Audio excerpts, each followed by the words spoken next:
વડોદરા શહેરના જાણીતા Dairy Den circle પાસે હાલમાં ગમખ્વાર અકસ્માત સર્જાતા ભારે અફરાતફરી મચી ગઈ હતી। પૂરઝડપે આવી રહેલી એક બેફામ કાર સીધી જ રોડની બાજુમાં આવેલી ચાની લારીમાં ઘૂસી ગઈ હતી।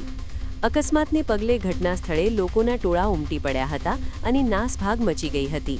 બનાવની જાણ થતાં જ સ્થાનિક પોલીસનો કાફલો ઘટના સ્થળે દોડી આવ્યો હતો। પોલીસે ટોળા પર નિયંત્રણ મેળવી આગળની તપાસ હાથ ધરી છે।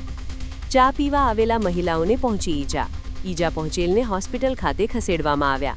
कार चालकनी पुलिसे करी अटकायत। गाड़ी से टर्न मारने के बाद उसने सीधे सीधे लाके यहाँ पूरी गाड़ी इधर लारी के अंदर यहाँ पर गाड़ी स्पीड में ही थी, यानी बहुत स्पीड तो भी कोई सिंगल ही था गाड़ी के अंदर, नहीं जेंट्स था।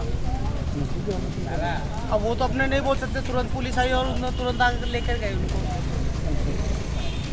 कितने लोगों को बहुत लोगों को, क्योंकि वहाँ पे एक लड़की थी उसके नीचे दबा के, हमारा एक कस्टमर था उसका पूरा सर्वर फट गया, सीने में लगा है, ये सब इतना नुकसान हुआ है।